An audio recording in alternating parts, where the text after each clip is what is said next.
ఆనందయ్య శిష్యులం. చెప్పారు కదరా, అది పూర్తి చేశాను గురువు గారు మనల్ని శుభాష అంటారు. పదండి ఇంటికి వెళ్దాం. ఆగండ్రా, వాగొచ్చింది. మరి వాగు దినమంతా ప్రవహించి అలసిపోయి ఉంటుంది. అది నిద్రపోయే సమయం చూసి మనం దాటుదాం.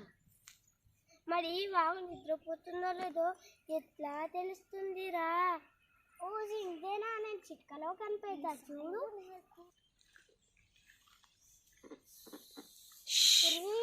వాగు నిద్రపోవడం లేదురా, ఇంకా తెలుగుతూనే ఉంది. వాగుకి ఏం పని మిగిలిందో ఏమోరా. మీరేం భయపడకండి రా, నేను వెళ్ళి చూసొస్తా.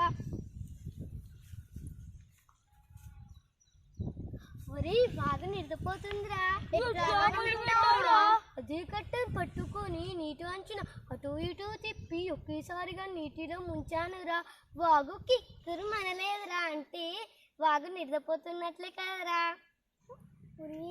నేను వాగు వాతలు పెట్టానని నాపై పగబడుతుందో ఏమో. మీరు ఏం భయపడకండిరా, మా గురువు గారు ఉండక మనకేం భయం లేదురా. మనం ఒకరు పట్టుకొని వాగు దాటుదాం, మనకేం భయం ఉండదు.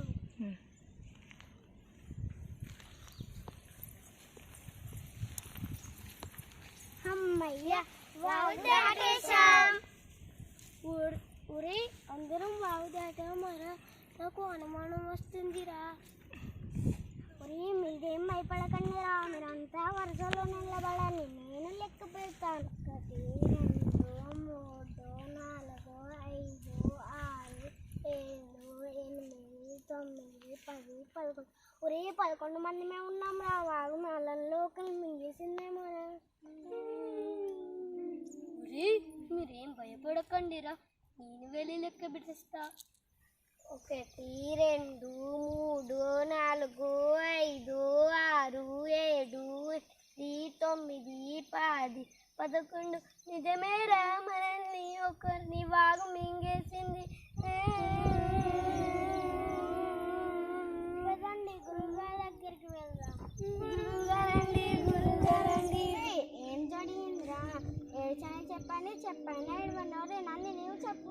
నీవు వచ్చి గురుగారండి, వాగు మాలో ఒక్కరిని మింగేసిందండి. వాగు మింగడం మేము ఇట్లా ఉంటాను, నీవు వచ్చి లెక్కించు. 1 2 3 4 5 6 7 8 9 10 11.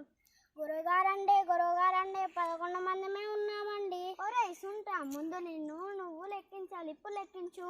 1 2 3 4 5 6 7 8 9 10 11 12. 12 మంది ఉన్నామని ఎప్పుడు భయపడకూడదు, ఎప్పుడు ధైర్యంగా ఉండాలి. ఇంకా వెళ్ళి తినండి. ఆనందయ్య శిష్యులం. శాస్త్రాలన్నీ సంకను పెట్టి వేదాలన్నీ శ్రీపుర సుట్టి వచ్చాము మే.